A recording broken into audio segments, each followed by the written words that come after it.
And one we on. Good morning, worldwide, international, national, local, regional, and all points in between, all your municipalities and everything. We are back with another episode of the Book of Man. It's me, your boy, the host, Jay Sims, the Lion, coming to you on this marvelous, wonderful New Year's. New Year's for everybody, man. Hey, Happy New Year. Bring it in nice. Let's get ready to roll. I am here, as always, with your boy, Big Doc. What's going on, Doc? Yo, what's up, Lion? Man, I'm glad to be here again. Man, glad to do this with you. We're starting off the new year strong, so that's how we do it. Well, enough about me. I'm gonna move to the side so you can introduce our special guest for today. Man, listen, if y'all don't know, now you know. This is the one and only, none other than Big Coach, the Coach. Man, I've been knowing this guy since it's well over 20 years. Knowing him for a long time. We go all the way back to high school, man. You know, we've been rocking that G for a long time. You know, a long time, man. Known throughout the area, man. Work with the kids. We always holding the kids down. Big Coach, Coach Reach, what's going on with you, brother? Man, look, just blessed and highly favored, man. Glad to be in the number once again for the new year, man, and glad to be rocking out with my friends, man. Hey, look, old school times, man. Like we rocking that G again through Groves High School, man. Yes, sir, man. It's good to see you, man. We've been looking to get you on here, man, because we've seen all the things you do in the community. We see you a positive brother. And this whole platform is about positivity and uplifting men, so we can keep pushing and keep moving forward and doing better. And they can say what they want about Groves and class of 99, but you can see we hold it down. You know, they can say what they want to say about us out there at Groves High School, but everything before 2000 and back, we I was do about what to say. supposed to do. I was about to say, you know, I came out before y'all. Yeah, but we do what we're supposed to do. Everything before, I can't talk on that stuff after 2000, but everything There you 2000 and behind is doing what they're supposed to do. So, you know what I'm saying? They can say what they want to say about Grove, but there's some grown men coming out of Groves High School. That's all I'm going to say. I'm going to leave that right there. There's some grown men coming up out of there doing their job. So y'all can run with y'all run with. Well, Jay, but before we move on, though, I like to give Coach a chance to kind of tell everybody what he do. And, you know, we see the battleground coach up there. So, you know, let us know a little bit about what that is and what you're doing with that. And, you know, maybe if we got some people here in the group that can help out, we can lend some support or promote or whatever we can do. Hey, absolutely, man. Well, as y'all can see, it's Battleground Coach Reese. I'm the founder and director of Battleground Youth All-Star Game. It's a national event. We started with one game 4 years ago, 2018. In Savannah, Georgia. We started it for just our area, and it blossomed quickly. And every single year it grows. And what we're trying to do with Battleground is, my saying is, if I can't treat your son like my son, then I failed. And meaning, what I mean by that is, I'm going to do everything in my power to make sure that my son is in the right position. He has the right things. He's got the right training. He's got the knowledge. And we're putting them in front of the right people. And so we want to do this throughout the country. And God has been blessing us every single event to get bigger and better. And the biggest thing is, I try to keep, I try to keep the price point affordable, so we don't do what we call price out student athletes. In order to even participate in our game, students must pass 5 out of 6 classes or 6 out of 7, roughly 87% of their classes, in order to participate. So this way we are not too high on the standard. We're just going by a basic Georgia high school standard. When I was in school, things have changed a little bit, but if we keep to those same basic standards, man, we'll get kids out of here. We'll get kids seen. And so we're looking for any and everybody who wants to be a part with a great heart for just kids. Have to be pure heart, man. That's the biggest thing. People come, people go. But at the end of the day, it's all, we still have kids to tend to and make sure that they're taken care of. And my biggest saying is adults ruin everything for kids. So we have to be adults about the situation. And so if you got to get in contact with me at the end of the show, when they tell me I'm done, hey, I'll give you all that information. All right, man. Look at that. First off, man, I see the battleground getting bigger every year, man. And you're doing big things. My nephew plays some youth sports. He's been a part of the battleground, and man, he really enjoyed it. So just man, keep doing what you're doing. And he looking like who your nephew is. Yeah, back that up. Who? Trey Biggins, man. Robert Biggins III. He played with that's my nephew. Yeah. I didn't know that. Had no idea. Yeah, that's my nephew, man. He a young gun out there running up and down the field, and he's been a part of it. And he enjoys it. I think he played for Windsor right now. He used to play for the Southeast Bulldogs. Yes. Now he play over there for Windsor, and I had a chance to get to the battleground while he been out there, but he done told me about it. But that's real nice, man. And he really enjoyed his time out there. So you're doing the right thing, and the kids like it. And keep doing what you're doing, man. And we appreciate. I'll tell you this, man. Also, I know he's doing basketball too, because I had to design some uniforms for you a while back. Yeah. Man, yes, sir. You absolutely did, man. You brought my vision to life, man. Listen, that was like 4 or 5 years ago. Now that you say that, yeah. Man. Oh, I remember stuff, man. Simone, man, listen, man. Look. Man, I never forget that I gave it to you. I think I gave it to you on like a PowerPoint or something. And then, man, like he put that thing together so nicely, man. And that kind of started me off. And we had some great talks. And man, I'm talking about he lit up a fire up under me, man. It's like, yo, we got to put your money where your mouth is on your products, man. And ever since then, man, it's done took off. Man, let's do it. Look, man, we see you out there, man, and keep doing what you're doing for the kids. But let's get into it, man. The other day, you posted a live. I thought it was great information. I thought it was very motivational and very poignant. It was called "A Reboot of Man." What inspired you to come forward with that? Man, listen, that was the internet. The internet inspired me. Because, if anybody ever follows me, I always put up funny things. I put up things that supporting the kids, and I don't put up negative stuff on the internet. It's a lot of negative things going around. So how do we combat that, man? There's got to be people like me, you, and Simone here to put up positive energy. And it was a lot of male bashing going on. And then I go to a couple other pages, and there's some female bashing. And then I look into a lot of youth sports groups, and it's a lot of, the big word in sports is daddy ball. Mm-hmm. And, I just started thinking. I'm driving. I get all my great ideas when I'm driving or in the middle of my sleep. And I was like, man, it just hit me. It came to me. And I started thinking about the reboot of man and how the old days are gone, but the men have always been here.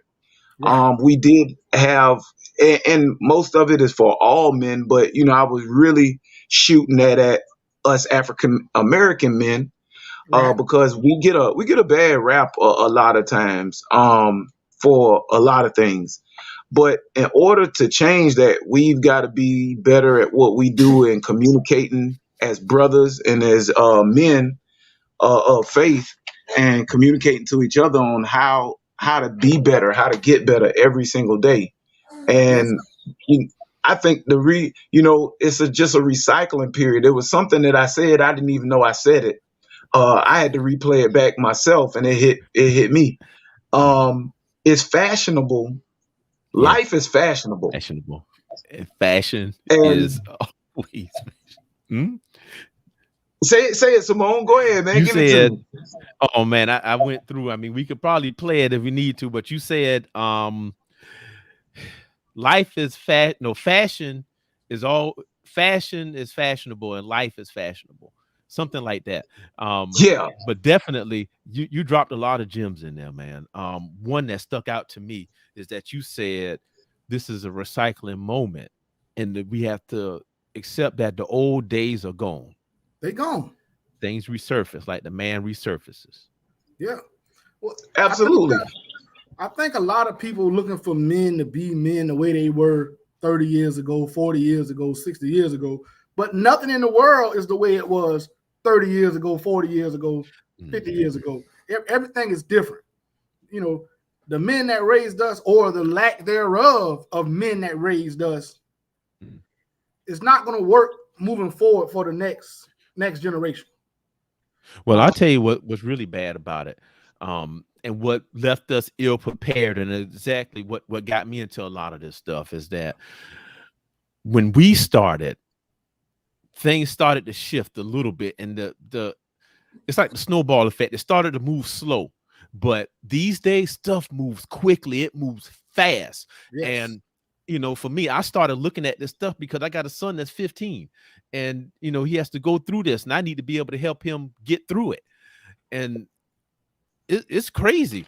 The stuff out there these days, the messages they giving the boys and men and girls and women is totally backwards. Yes. And it will lead straight to destruction every time.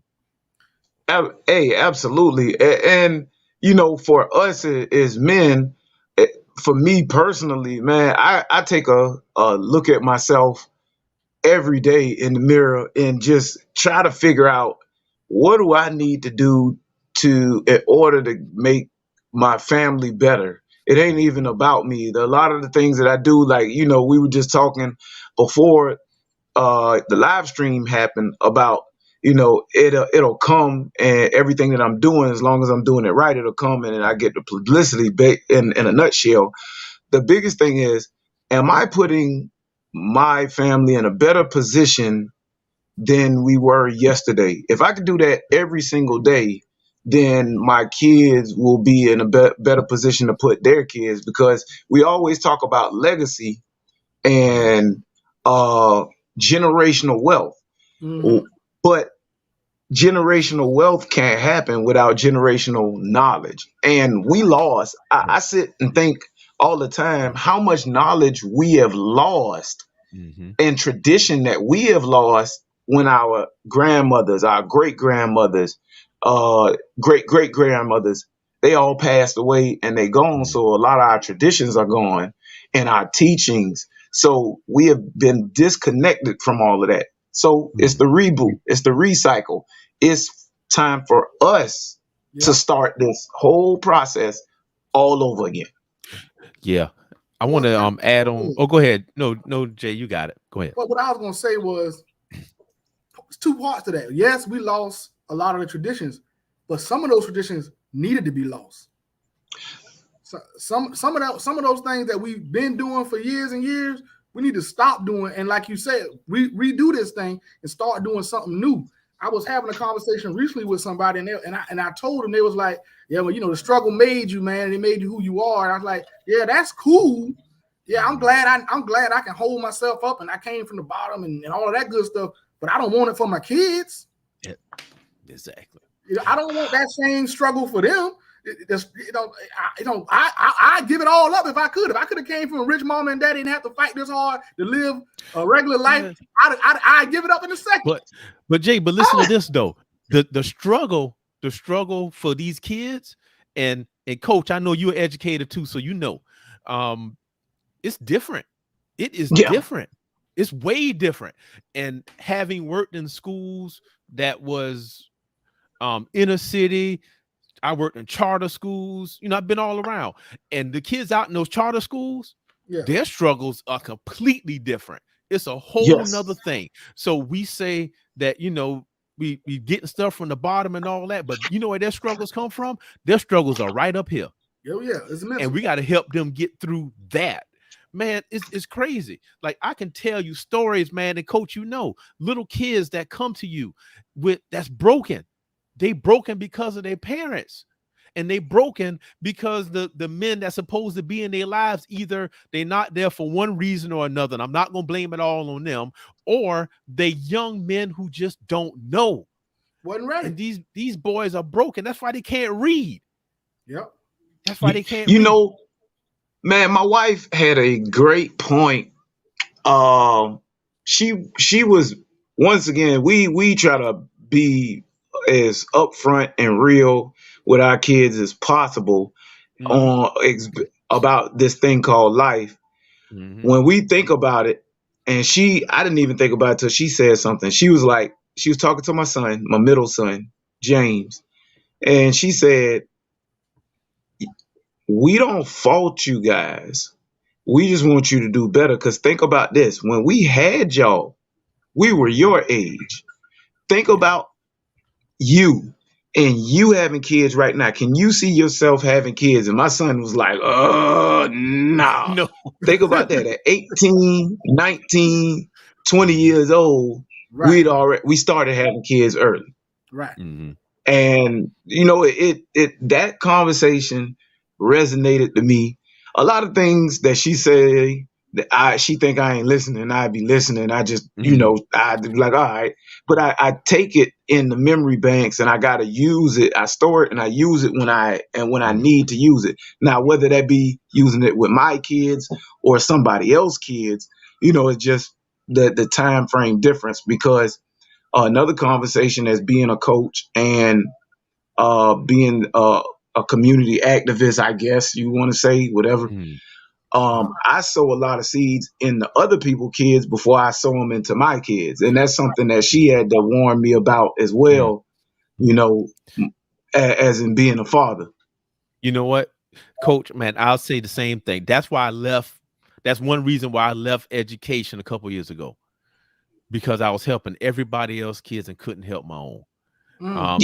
And it because you spend 8 hours a day helping kids, learn the lessons, but also you teaching them the lessons of life, man, how to navigate tough situations, how to do this and that, how to talk to people.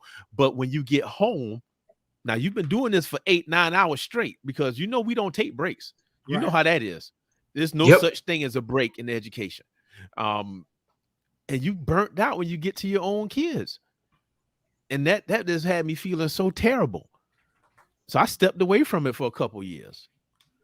Now I'm back. I don't know it from you guys' perspective. I can imagine because it's no different than, you'll find the guy with the most broke down cars in the yard is the mechanic, because he works all day long. He don't even feel like coming home to work on his. He done bought this car to do because I can fix that real quick. He done bought this car, like I can fix that real quick. Next thing you know, the mechanic got 4-5 cars in his yard that he thought he was gonna get fixed real quick and flip or whatever. But he don't got time to work on his own cars, but he could be fixing everybody else's car. And I can see that, when you're dealing with whatever you deal with, like people who cook all day, they don't cook when they get home. Yeah. It's hard. It's hard when you do something all day long. It's hard to come home and do the whole thing. But for you to recognize that and say, "Hold on, I'm not giving enough to my own children," that's as a man, for you to be able to make that decision, man, that's a good, strong thing to be able to do. And then for you to be able to come back and find balance where you can do your job and be the kind of father you want to be, man, that's impressive, man. And I'm glad you was able to see that and make that change for yourself. I want to go back to something you said about generational wealth. That's the buzzword these days. Everybody talking about generational wealth. Right. One of my big things is that money is not a goal, but it's a measurement. Right. When most people say stuff about generational wealth, they concentrate on trying to get money as fast as they can. So they want to buy NFTs. If y'all don't know what NFTs is, it's little internet pictures. I'm learning about them. They want to buy Bitcoin and all these get rich quick stuff. And that's good because people making money fast off that. But when you make the generational wealth, you got to have the generational wisdom to keep the wealth. You got to teach your children how to not only handle the money, but how to handle themselves. Correct. That's the generational wealth I'm talking about, because if money is the measurement, then I can see how successful I am by how well off my kids end up becoming. But it's not just the only goal. Well, I'm going to take that and bounce both of that. Curtis, when you brought up generational wealth earlier, you said generational knowledge. And you did. And I think that's very important. I think we get so caught up in getting the money and giving our family and our children the lifestyle we didn't have We forget to give them the knowledge that we did have and also teach them what we didn't learn. Yeah. And I think that is far more valuable than, oh, my kids got the freshest J's, or, you know, my house this big and my kids living in a nice house, even though I came up in all that's good. Congratulations, brother. Congratulations. You worked and made your money. You earned your way out of a bad situation. I'm proud of you. But what did you teach them? Or did you give them the knowledge that they're going to be able to carry forward to increase what you've done and grow? Like, my plan for my children is that however much I do, I expect their success to dwarf my own. I want to look small in comparison to what my children accomplished. And that doesn't mean money. That may mean just their overall happiness. I know I got a lot of years in the bank where I was miserable. I don't want them to have that. Okay. I got a lot of years. I got a lot of years where I was looking at my life like, man, what am I doing with my life? I don't want my children to have that. If my son or my daughter just turn around and figure out what they want to do early, my son figure out, man, I want to go to the military right out of high school, and he can go and do his 20 years, and he raises his family, and he excited, and he proud of the fact that he served 20 years and took care of his family. I consider that an improvement over my life because I didn't have that luxury. I spent a lot of years wondering how I was going to do it. Yeah. So it's more than just the money when they call it generational wealth and wellness and living life, having a good life. It's really about, did you accomplish what you set out to accomplish, and did you give your children a base to do so? Hey, absolutely. And one thing about Battleground is, man, we are family run, family oriented in everything that we do. We make everybody feel like family. And it starts with my family, man. You already know the missus. She runs everything. And now I got the little one. I wanted him to come in for a second. Hey, when you finish. Come on. Whenever you finish, come over. And then, man, just because I said so, come on. And then I've got all of my kids working and doing something at Battleground, and everybody has their strengths and their weaknesses, and we try to put them in the best situation as possible. And their strengths. There you go, Noah, in the house. That's the last. I know you. No, look, that's the last one. That's the last one, man. Everybody else grown and graduated, and he's the last one, the last of the six, last of the Mohicans, I always say. Hey, listen, you did big things, brother. Yeah, you got your team. That's strong now. Yes, sir. Listen, I got a whole starting five and a sub. Hey, there you go. Coming off the them all. But I will say this, we've known each other for years, man. You and your wife have done an awesome job with your children. I mean, it's wonderful. I'm glad to see they're doing well. I mean, you guys have done great. I can only imagine what it's like raising 6 kids, because I got 2, and I'm just like, bro. Man, you know what's crazy, man? I'm gonna trip y'all out. Like, I went through just a couple years ago. It's probably about a year and a half ago. I went through a period where I was kind of down and feeling lost. Like, I had to reinvent myself. Let's talk about that. Listen, my kids, all I've ever known is sports, military, and being a father, raising kids, right? So my kids are grown, and they're off, and they doing things they want to run out. And I'm like, yo, hey, y'all want to go to the movie with me? Y'all want to do this? Y'all want to do that? And they like, man, anybody want to mess with you? Man, I'm out, man. Bye, Dad.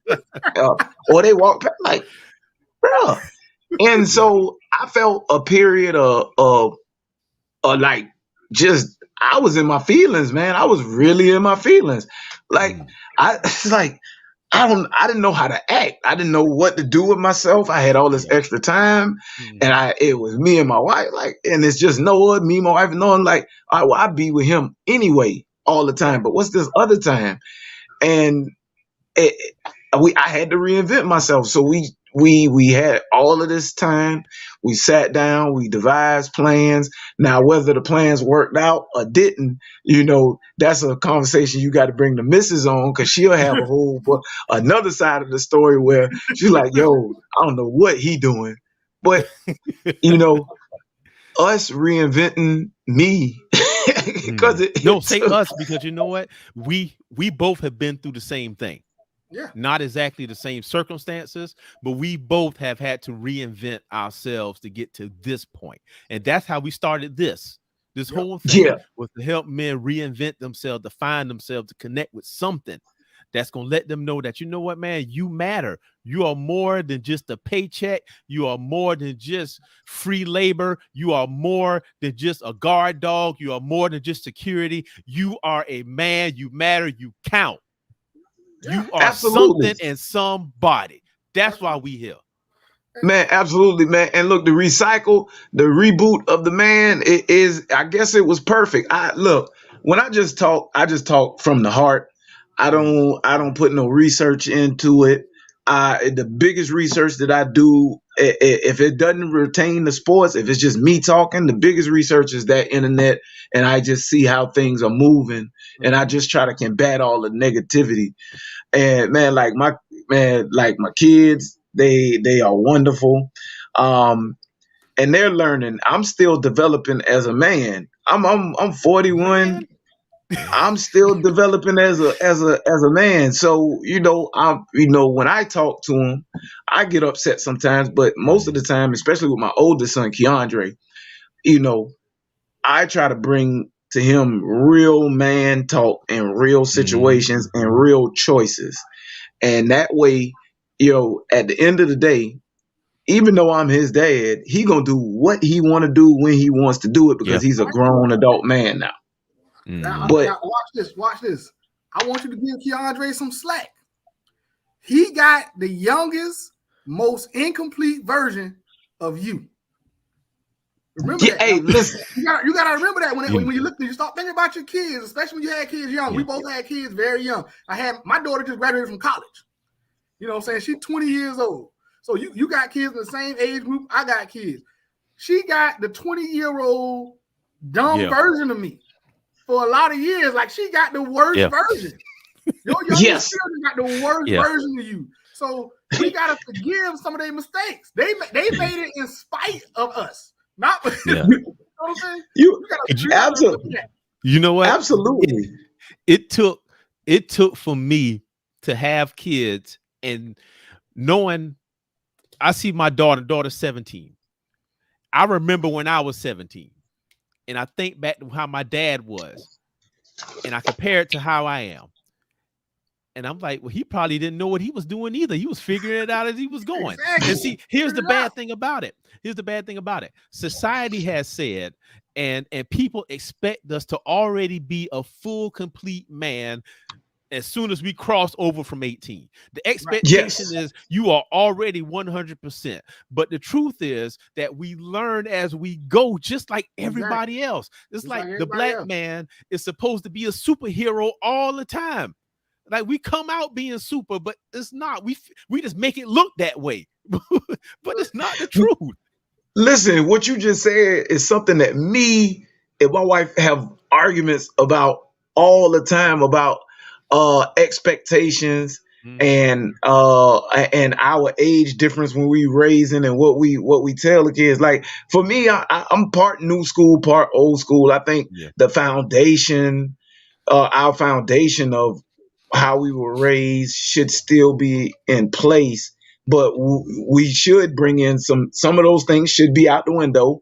And some of those things we need to look at new and inventive ways to raise our kids.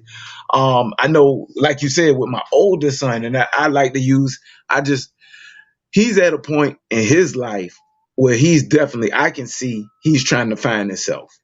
And so, I kind of like shake my head sometimes, and then sometimes I'm like, all right, well, he catching it. And at 23, we always fight. I can't compare my 23 to their 23. Right. Or their 20. It is not the same. It's not the same. And it's hard to do. I got a solution for you, man. I got a solution for you. You got to take a step back and look at it from a bird's eye view. And but the reason why I say that is this. Okay, if you're going on a path through the woods and you are on the path and you've been through that path before, all you see is the way that you went, right? But when you get that bird's eye view, you see the whole thing and you say, okay, you got to go in this general direction, and they figure out the path. So what I'm saying is, with our children these days, especially how we talked about earlier, how stuff is so different and it evolves so fast, but the way you do things hadn't changed. So like with my kids, I show them the direction to go, but I don't show them exactly how to get there. Yes. I just kind of monitor it. So if they fall in a trap, I can help pull them out, but I want them to figure it out as they go.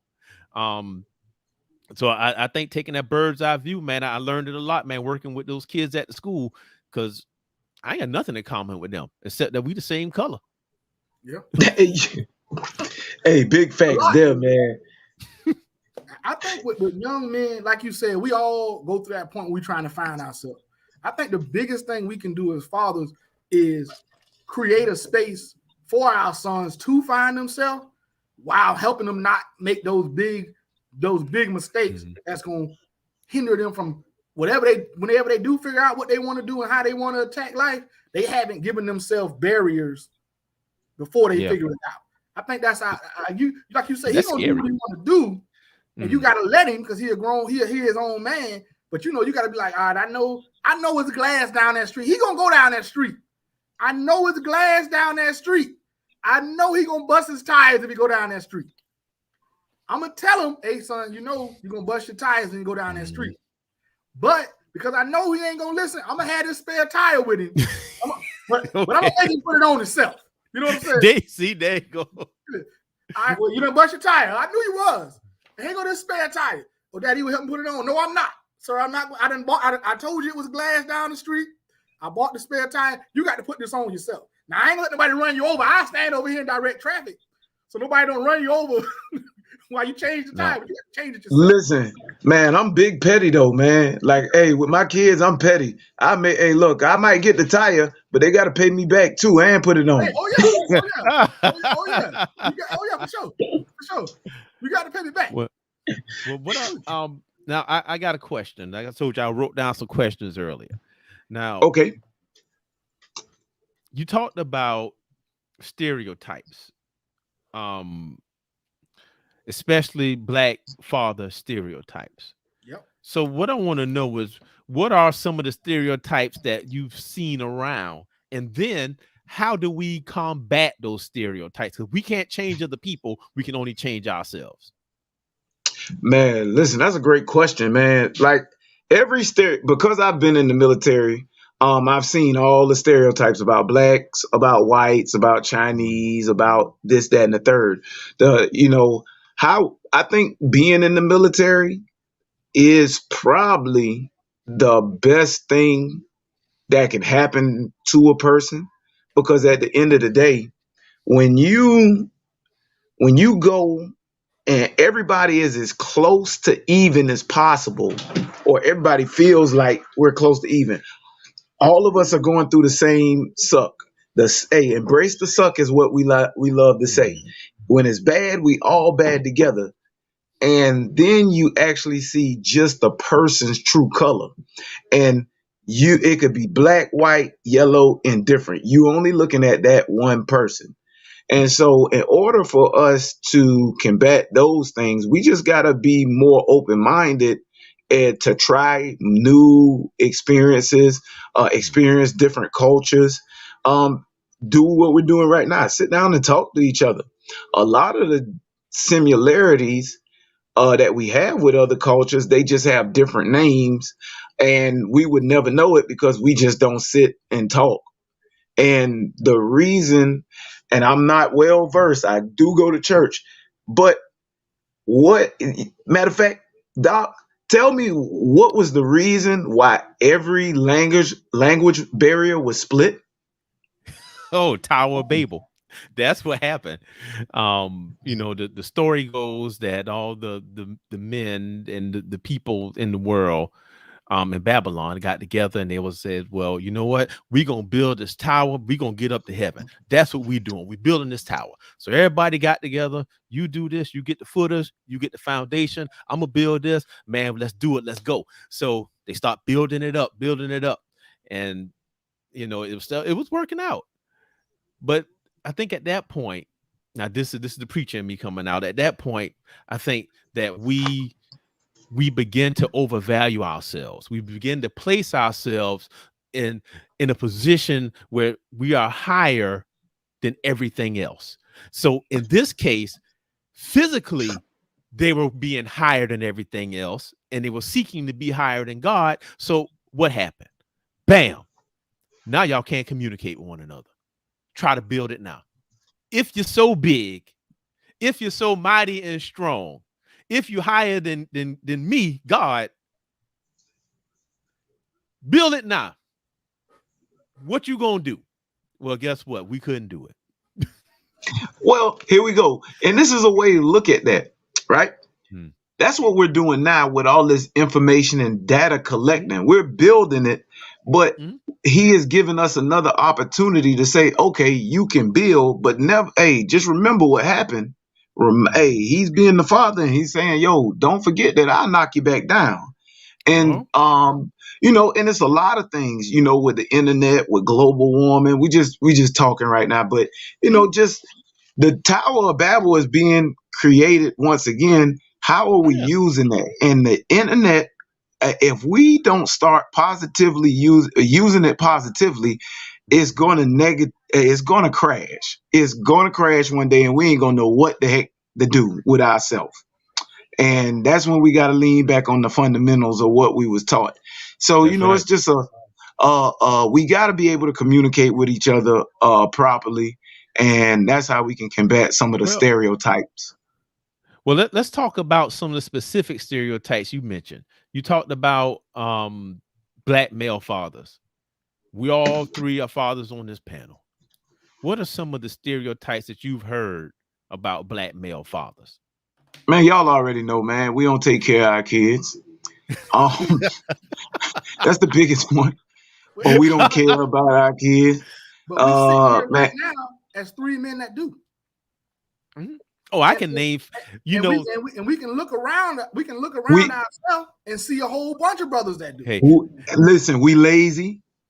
Yeah, we lazy. That's one. We don't know it. We ain't smart. We're not knowledgeable. That's another one. That's a one for the whole culture though.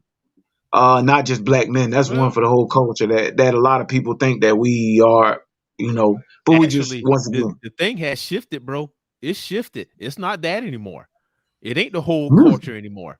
No. It's just us now. It's just us Black. Oh yeah, it's just the men. The women getting they due respect. Yeah, it's just us. Women, you know, they you know, the women, the Black women are the most educated group in American society. They have percentage wise most enrolled. Well, most enrolled. Most enrolled. Yeah, the most enrolled in college, you know, group percentage wise out of any group in the country. The whole deadbeat dad thing, man, that's a generation ago. Because the math currently says, the CDC, the statistics say Black fathers are the most involved fathers in the lives of their children. Well, you know what? Can I go back? I want to go. I meant to touch on educate because I just pulled up Black demographics, and I think I need to throw this on the screen. But now I ain't gonna throw it. I'm just gonna say this. They look at, because me and Jay did a show a while back about trade schools in college. Now it's always seen that we as Black men are not educated, and they look at the rate of college enrollment to determine that. Right. But what about the people that go to trade school? How many of us drive trucks? How many people know how to weld things together? How many people know how to be an auto mechanic, a small engine repair mechanic? But that's not included. So we educate still. And you see, and I think that kind of goes back to, you know, building Babel again, because we're gathering a bunch of information, but we're only gathering the information that we want, like you said, because one thing I do see, and this doesn't have to be a white or a Black thing, but, you know, like farmers, like you said, all of the manual labor jobs are not accounted into a lot of things. And no matter how much research you got, man, I'm just talking about farmers right now. Man, those farmers know some tricks of the trade because they have their own book of knowledge that they've learned through experience. Exactly. And no matter how much data we put inside of this computer and stuff, give me a guy that can just get it done. Right. Man, look. Look at this. What happened when you get somebody with a short attention span and a whole bunch of information? You get those stereotypes and everything, like I just said, because they only read the first line and they don't read anymore. Right. Man, reading is fundamental. Listen, man, I'm sorry, Jeremy. Man, look, give me one second. Man, look. Go. We need, look, we as people need to read more and better. I need to start reading a little bit more. And I do read my articles that I like to read, but I need to read other things. I do, I research some stuff. But man, listen, reading and deciphering what you read is so fundamental. Oh my gosh. Well, y'all would not understand. I'm gonna go ahead and interject this and you can continue. Book of Man, book study, starting January, this month of January. 7 o'clock Thursdays, 48 Laws of Power. We're going to read it. We're going to talk about it, discuss it, break it down, decipher it, and do all of that stuff. Everybody is welcome. I'm posting the links. 48 Laws of Power, me, Jay the Lion, doing it. Join us. All right, go ahead. Go ahead, Jeremy. Hey, I'm in there. No, I was just going to say, man, listen, we got these stereotypes. Mm-hmm. And I think the largest problem with the stereotypes, and this is across the board for any race or culture, the biggest problem is like you have in every race and culture and group, you had the minority, you had the loud minority and the silent majority. Most of us as black men doing the right thing, most of us get up in the morning and say, man, I'm trying to go to work, come home, raise my kids, take care of my family. I ain't got time for that nonsense. Well, all the cats that's doing all the wrong stuff and want to promote that we doing bad, they got time. They got time. They got plenty of time to get on there and say, this man ain't nothing. The black men ain't doing it. Meanwhile, when you ask them personally, they themselves can point out multiple black men that they know that's doing the right thing. Even some of the women that jump on, my baby daddy ain't da, da, da, da. But then you ask them, what about your brother? My brother hold it down. Well, what about your uncle? My uncle hold it down. So what you're saying is the majority of the black men that you know are doing correct. It's just that one that you had a baby with that ain't doing right. Man, remember what I said about the inverted U? Remember that when we talked about the church? Yeah. So what we had a discussion about black men in the church. And we got to bring it back because we had some patrons that had something to say about it. So we're gonna talk about that again. But what the question was we talked about, how pastors bad, what are they doing? So what I said is if you take a bell curve, you remember what a bell curve is, where it kind of swoops up and down, right? And most of the people are in the middle. So if you take that, most of the pastors are in the middle, or most of the black men are in the middle. They're doing what they're supposed to do. On the outsides of that, you have the extremes, people who are not doing what they're supposed to do. Now, the inverted U is the inverse of the bell curve, so it goes upside down.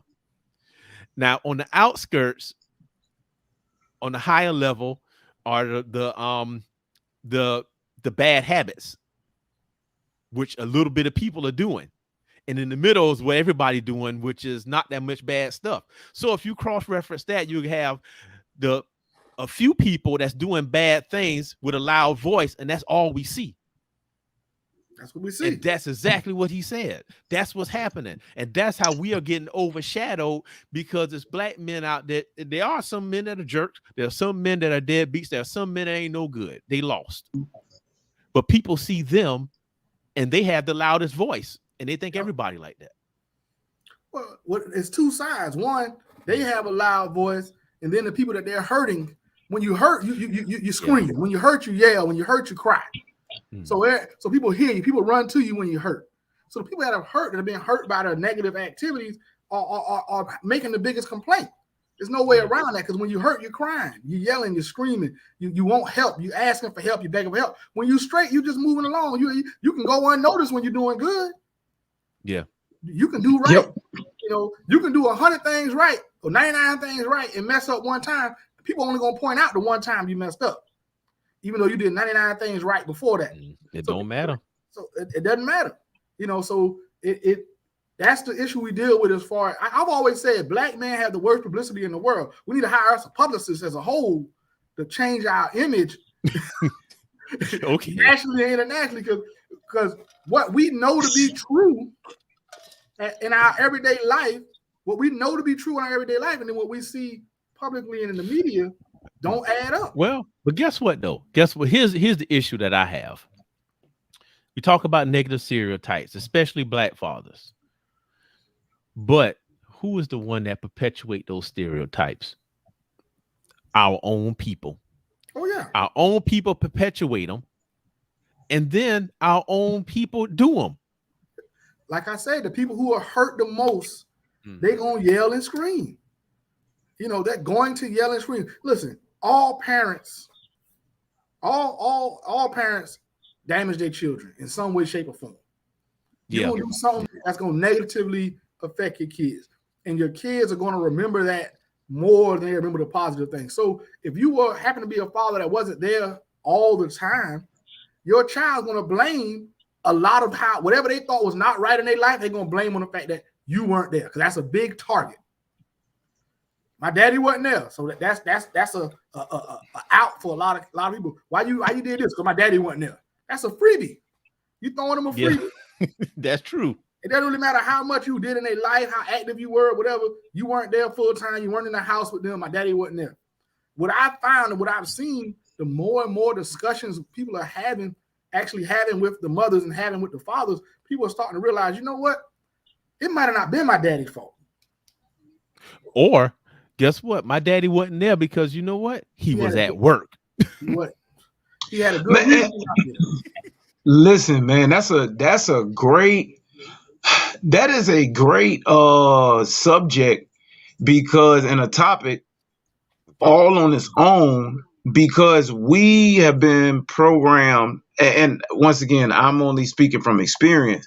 You know, we've been programmed that we have to provide certain things in order to be successful and to make sure that, hey, well, I'm taking care of my kids. But being present is more, you know, you got to have a great balance. And I've struggled with that for years, man, with balance, period, and everything in life, you know, and everything.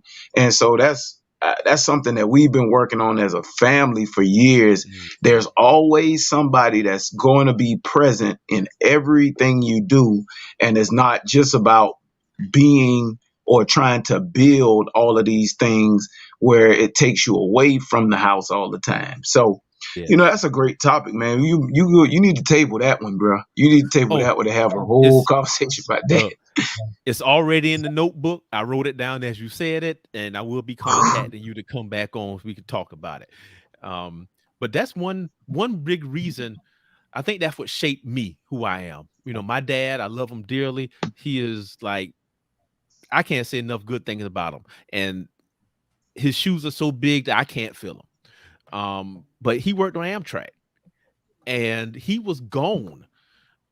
He would leave Sunday night, drive to Miami, get on the train, ride a train to New York, back down to Miami, and drive home. He was gone 5 days a week, every week, because he was working.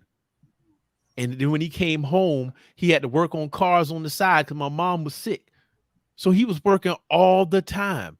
And you know what? I never forget this. I told myself I'm going to college so I can have a job. I could be home every day. And I didn't realize how I felt back then because of that. And now I'm here being an educator, and I still tell my kids I'm home. I'm here. When my kids was growing up, you know, my wife was working at the hospital. I was changing the diapers. I was the one doing the feedings. I was taking toddlers out to McDonald's, having Saturday dates and going to look at fish at Bass Pro Shop. All of that was me. I was home. Right. I mean, it's to the point now, you know, even in jest, my wife will say something like, oh, that's my baby daddy. I won't allow her to do that. I will never, ever allow somebody to call me a baby daddy. Never. Because that's not what I am. Exactly. You can't do it. So the things that we do as fathers and men shape our children. I just gave you an example. Look how it did me. Yeah, listen, and I feel you on that. I won't let nobody say, "Oh, you babysitting the kids today." No, ma'am. No, ma'am. No. I'm raising mine. I don't. These my kids. I don't babysit my kids. That's raising. You babysit other people's kids. Okay. You know what I'm saying? I'm raising these two. I'm not babysitting them today. I'm raising them. I'm showing them some life. I'm out here in the world, walking them around, showing them some things so they know how to act in public. I'm raising these kids. I'm just not babysitting. Please don't put me. I'm not a babysitter. I'm here all the time. I don't just show up every now and then. I'm 24/7. I'm full time. You know, don't lower me down to no babysitter now. That's not what I do. We don't do that to mothers. Well, listen, man. I know one thing. It's only so much I can take of my kids, and so much my wife can take. She have her times. I be having my times. Like, no, it's your day. Because man, we not about to do this. We not about to do this. Listen, y'all got 6. Y'all got a different setup. Hey, look. Okay.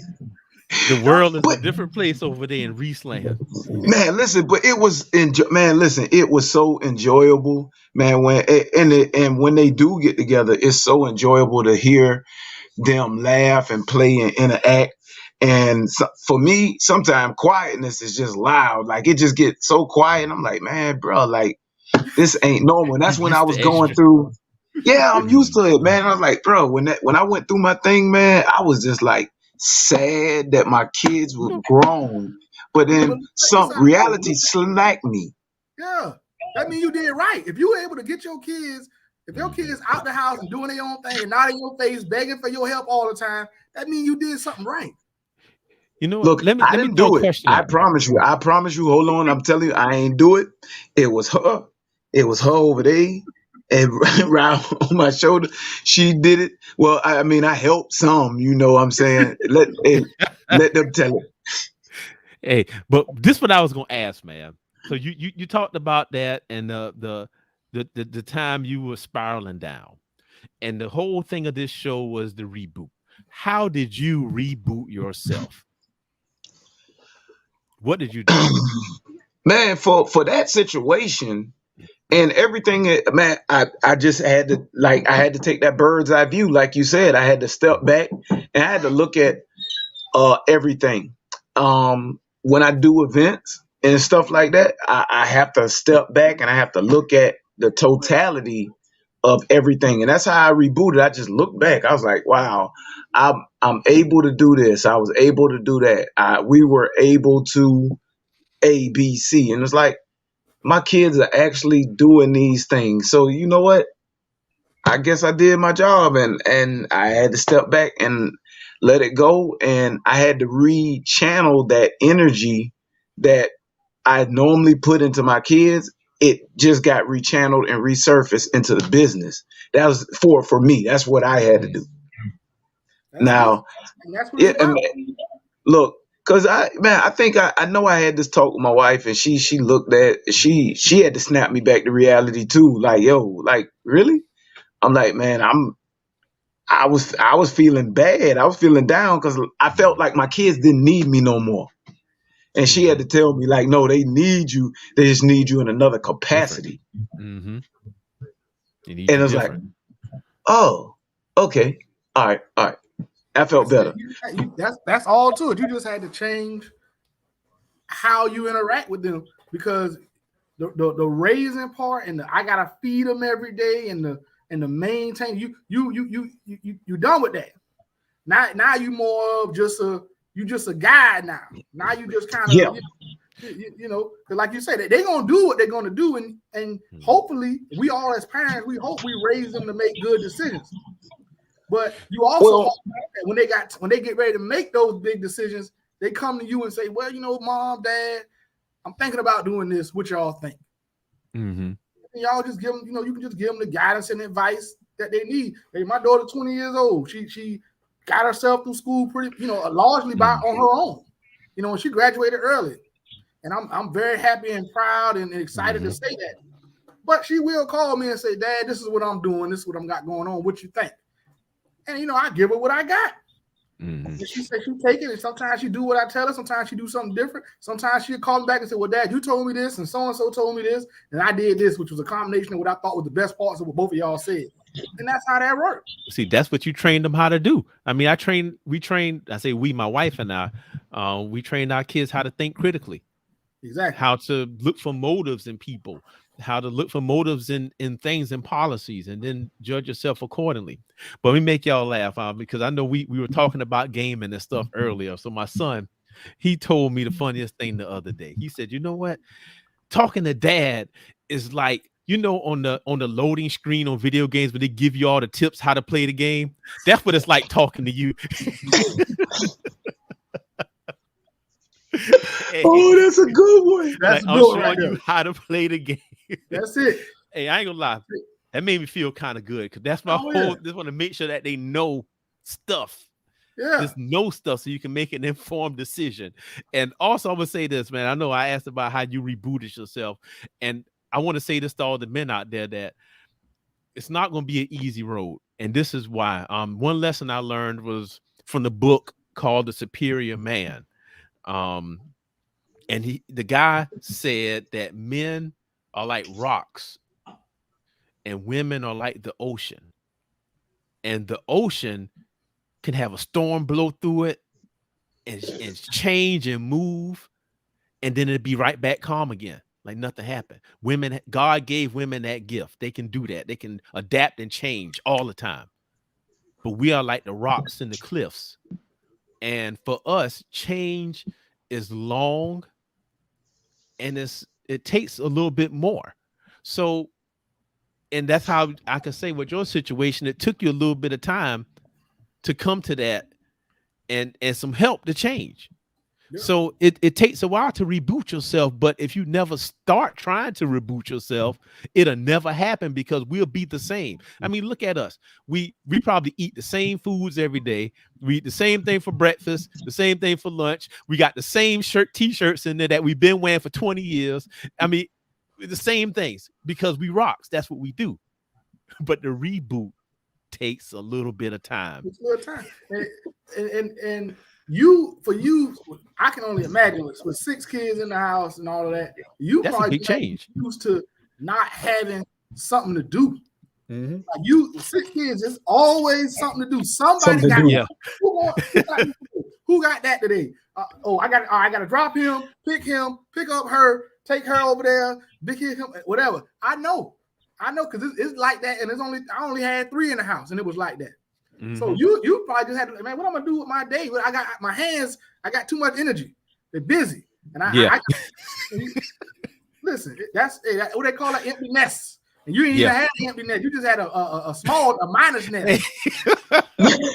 The front door just was open. And he got some breeze in there. He knew what to do. Man, look, man, I'm telling you, and really, that's a lot of this is because I've got that open door, empty nest thing. A lot of these ideas that you see, a lot of these things is because I do have that time, man, and just trying to use that time wisely and give it back to anybody that wants it. One thing I did learn from working in the school system is, man, you can't save everybody, right? But you can give them an opportunity to be saved. Right. And those who come and take that opportunity, I'm going to sow back into them 100-fold, just like they want it to be sold into. The ones who don't, I continue to leave that door open. It's up to them to walk through it. Man, every teacher know that lesson, boy. You hit it. That was the first thing my mentor told me my first year teaching. First, he said, Hicks, don't show them your teeth. I mean, don't smile at them, which that was bad advice. But he said, you can't save everybody.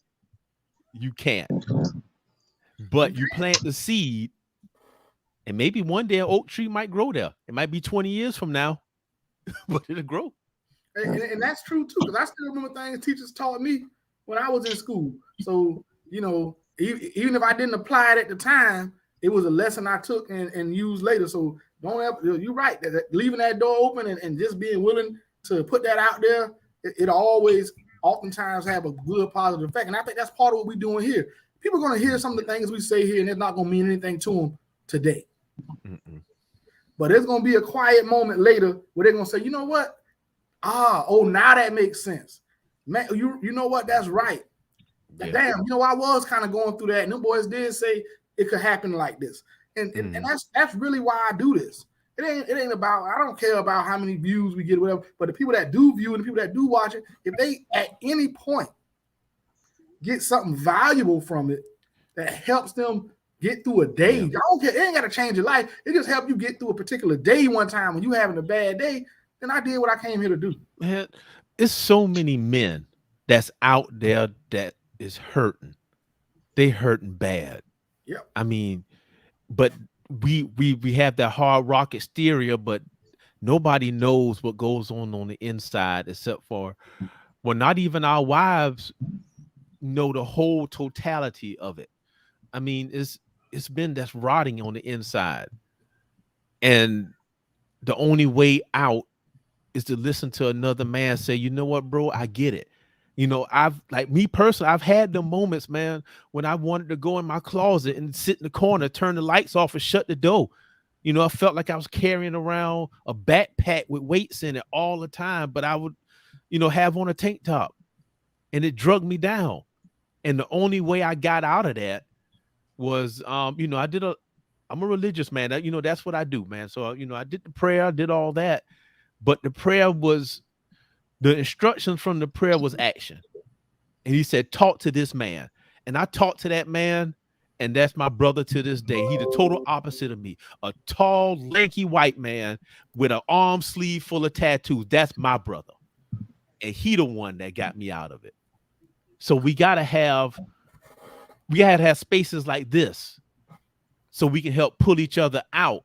Then once we get pulled out, we can combat those stereotypes. I mean, I'm gonna put something up later, and I wish I had the video queued up, but I think Dr. Tia Shawn Johnson was saying how the man that you calling a deadbeat, the man that you calling lazy, the man that you're calling no good, he's not all those things.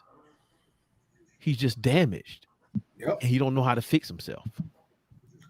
I'm gonna change the subject just a little bit. I appreciate everything you just said, big dog. That's good stuff. Coach, let me ask you this, Coach. This is on what you do on the battleground thing and in the little league and all of that kind of stuff. Now we still in it, and we just had this big pandemic, and we're dealing with COVID and all of the rules and regulations. How has that affected what you do, and what are some things you guys have put in place to try to make it work despite that? Well, I mean, we follow CDC protocols, so whatever the CDC or that state has, we have to follow the regulations. We, you know, make sure that, hey, when we get ready to have events, make sure that they don't come positive. If they have a positive or they think they might be positive, they can't come to an event. So it's just, you know, just based on the state and the CDC. How's it affected us? We actually had events through the pandemic. We had two of them. We had a July event in the very height of the pandemic, and we had a December event as it was calming down. It was curving at the end of 2020 going into 2021. So, man, I don't know, man, by the grace of God and through just following rules and regulations. And that's how we were able to survive. That's how we were able to actually grow, because we were the only ones that were doing anything at the time. So that the steadfastness, listening, I mean, just going off of faith, man, just saying, hey, look, praying, thinking about it, having the conversation. Should we not have it? Should we have it? And we just stuck to our guns, like, yo, we're going to do this. And we had a lot of people, a lot of parents, a lot of family members, because they're not just patrons of the event, they're family members. So all the family members requested that we do not cancel, because it was so vital to the mental health of the student athletes.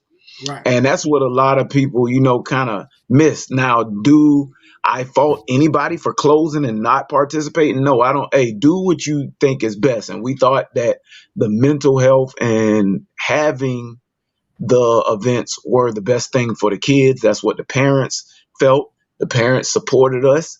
And, man, it's been growing ever since.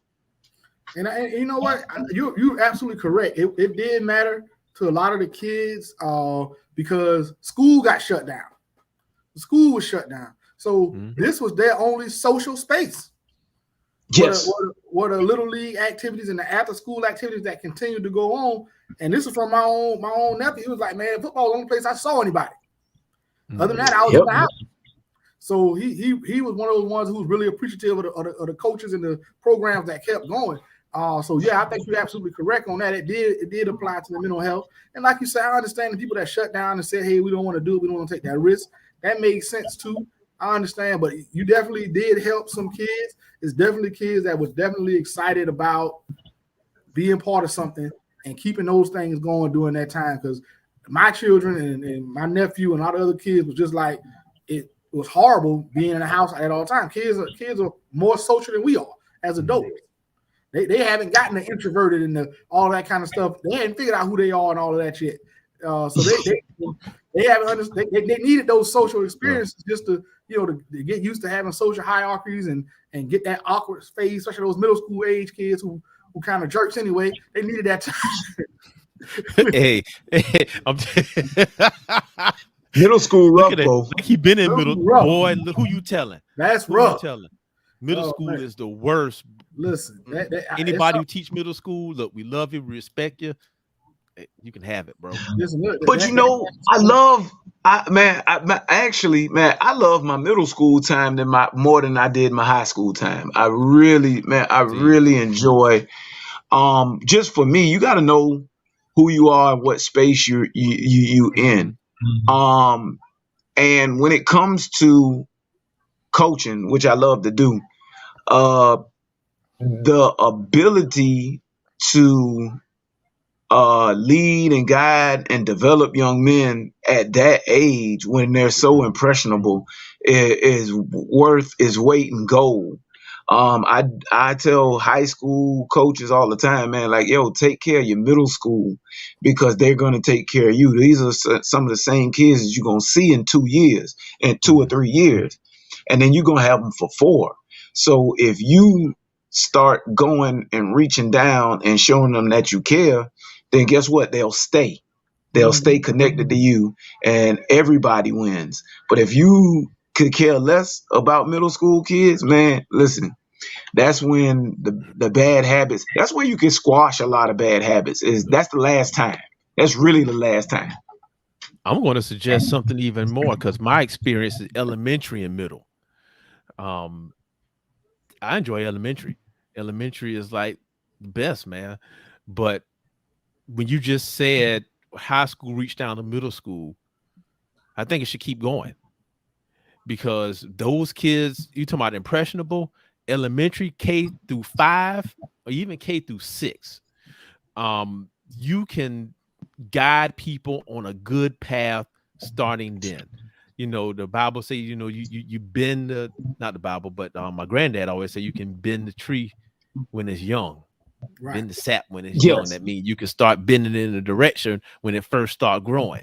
And those kids, man, that you reach down to, I mean, even if high school, well, I guess they can't come to the schools now, but go there, see the elementary kids, talk to them, because it's something about when a older kid gets around a younger kid, something it clicks, and then they start being better, about themselves. So I always say that just carry it down a little further.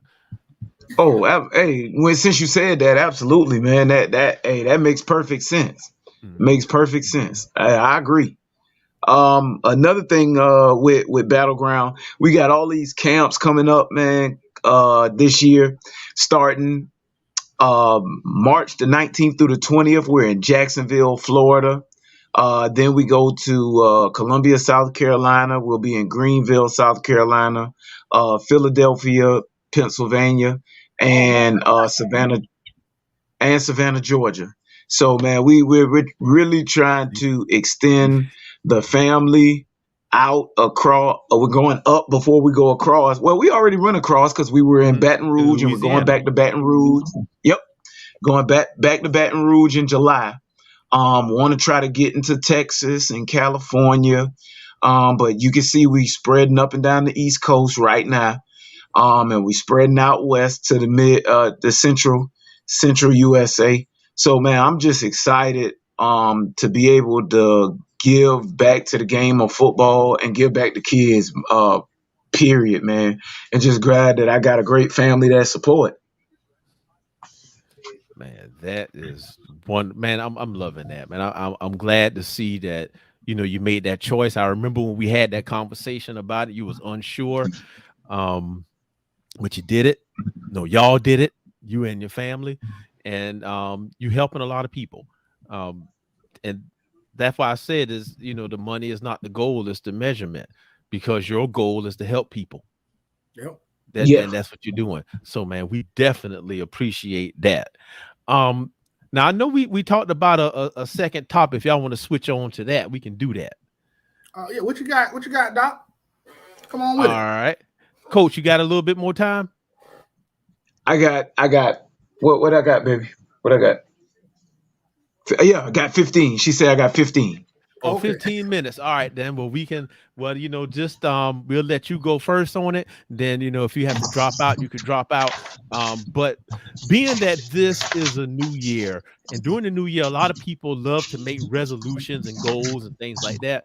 So let's talk about some goal setting. So, Coach, I'm gonna let you go first. What would you tell someone to do if they wanted to set goals for themselves for the new All right, year to better themselves?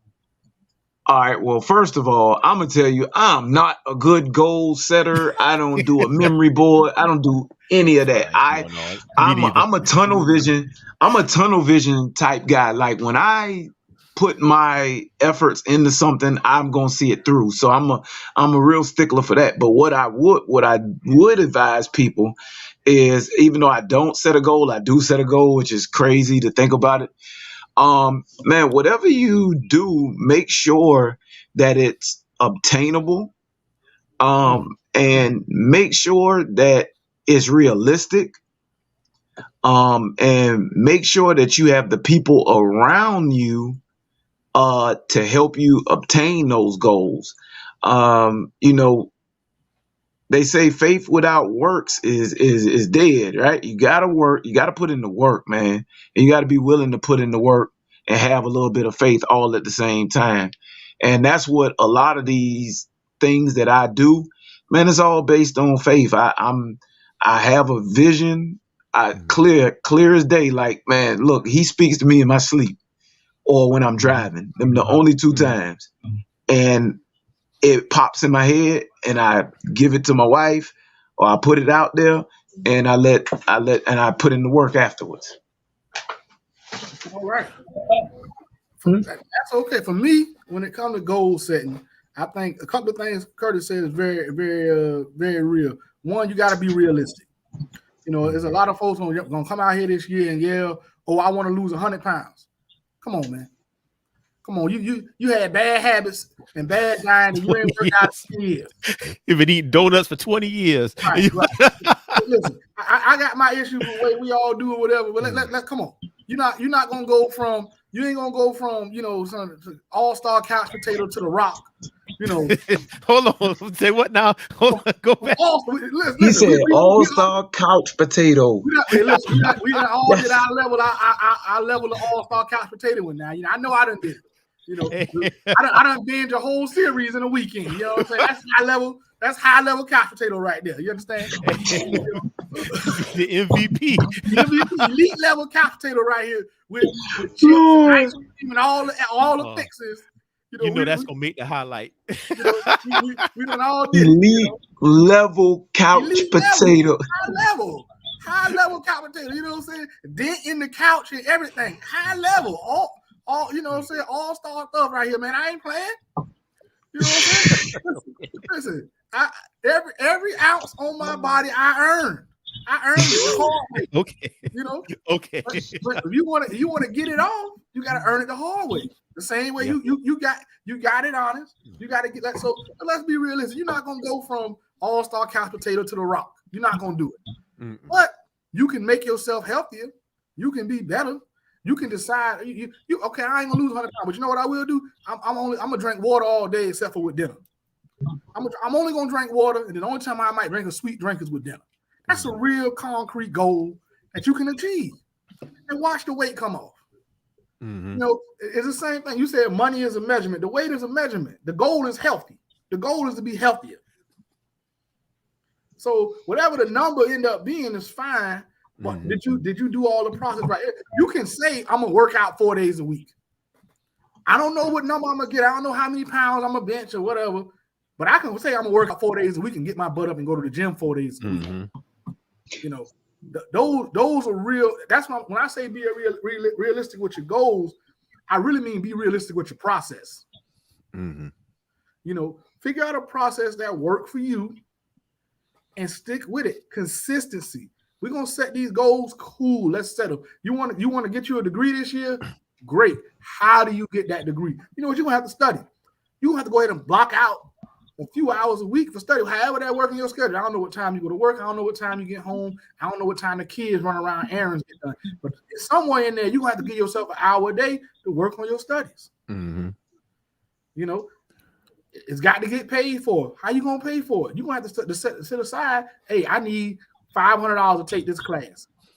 I want to take this class in March. Okay, I need to save me $125 a month. So when March get here, I can drop this $500. Mm-hmm.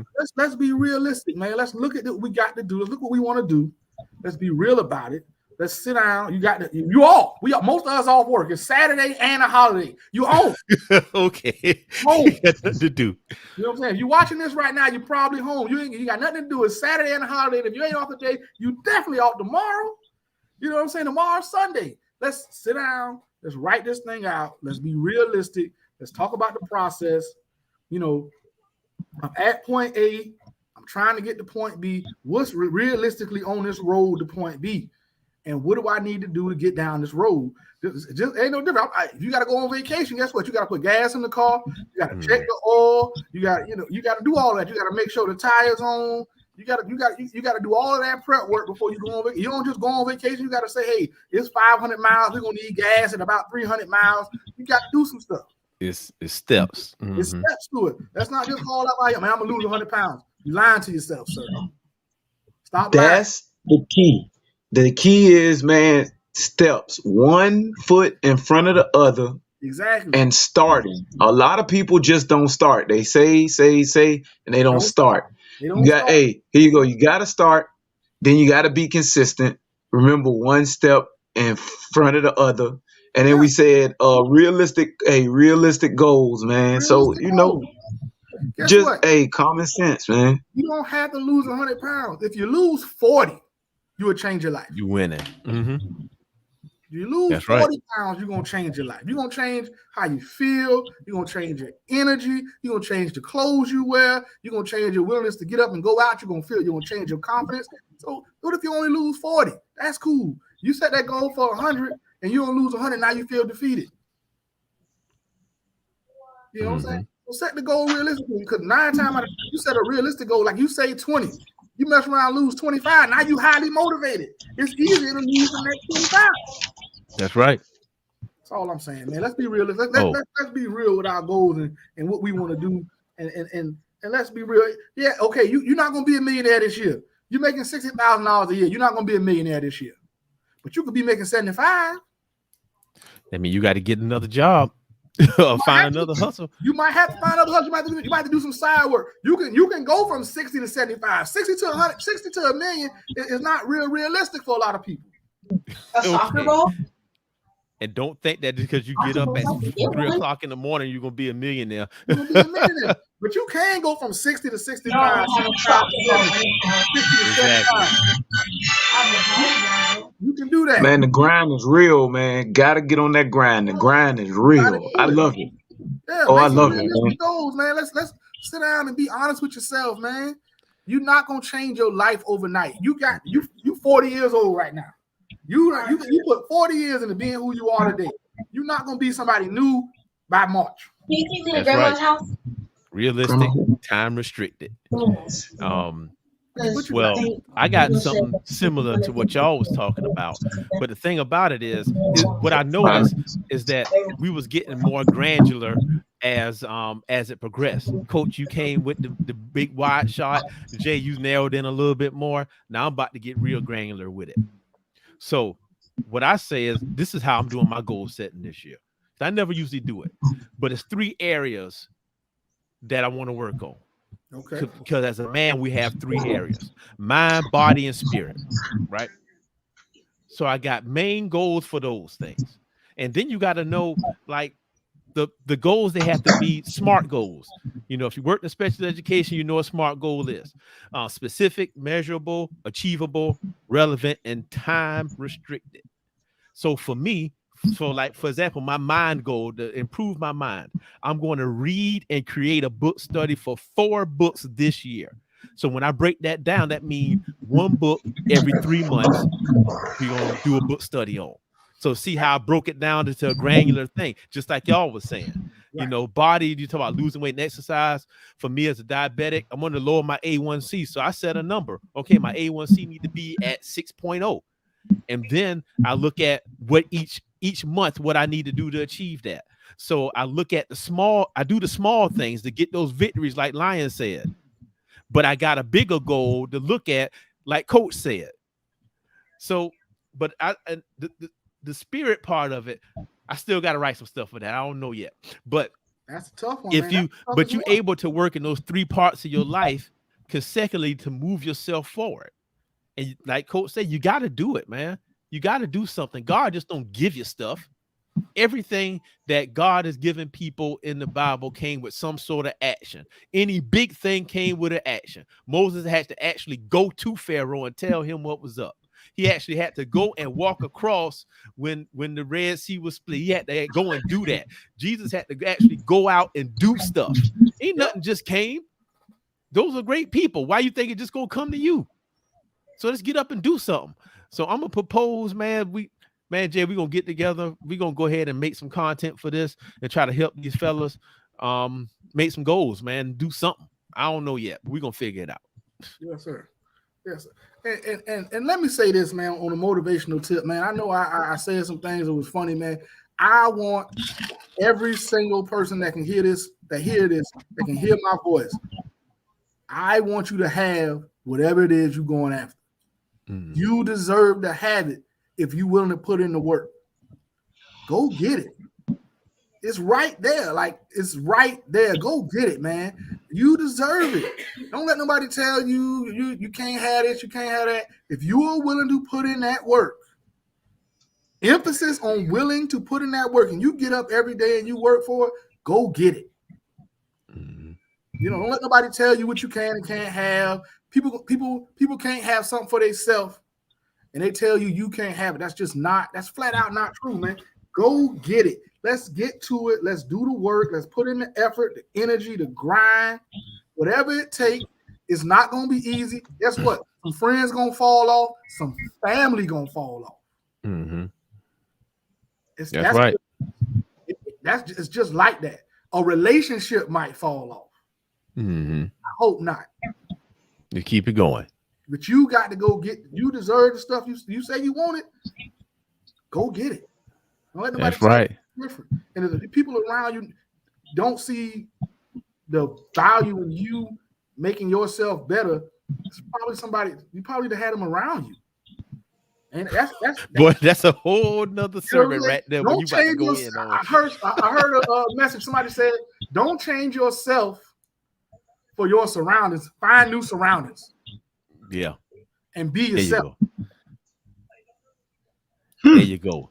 You know, and that's where it is, man. So everybody, man, please go out and get what you want. Go out and get what you deserve. Make it happen. Put in the work. It's going to happen for you. Look yourself in the mirror. Decide every day you're going to do everything you can in your power to be better and work towards your goal. That's what I want. I'm closing on that. Go ahead, Doc. Go ahead. Man, Jay Sills dropping all the heat every time. You know what? I'm gonna let Coach go ahead and get his words, and I'll come in. We'll close it off. Man, listen, I don't have any words. I think we've done reached every goal that we set out to do. Just thank everybody for tuning in. Thank you guys for an opportunity to express myself and put myself out there to the world. Hey, Battleground, follow us on all social media sites at Battleground Youth All-Star Game. We got TikTok, Facebook, Twitter, Instagram, everything. So, hey, follow us at Battleground, Catch 22 Entertainment, man, and apparel. Thank you guys for everything. All right, man. Well, I don't know if I could follow up anything what y'all said because two wise men, two wise, powerful men that just said more than enough. I mean, really dropped it on us today. All I'm gonna say is that, you know, young man, old man, boy, you are special, you are important, you matter, Instagram. you are more That's why you said that. than just I a know. workhorse. You are more than just free labor. You are more than what people tell you you are. You are what you say you are. And that is great. If you need help, let me know. I got We you. here. You We need here. a ear to listen, let me know. I got you. Hit me up. I'm here. That's all I got, man. So I just want to thank everybody for joining us today or whenever you see this. Like Doc said, like Coach said, we got the Booker Man group on Facebook. Look us up, join the group. A lot of good information, a lot of good brothers in there dropping knowledge. Follow me on Instagram, Facebook, J Sims the Lion. Follow Doc. We here to help, man. Throw us a DM, slide in the DM. We here to help you. We want to hear from you about what we doing, good, bad. YouTube channel. Follow us, look us up. Send a message out, send an email, get in touch with us, man, brother. We want y'all to be better and live better. Thank you for joining us. God bless you. We out. Later. In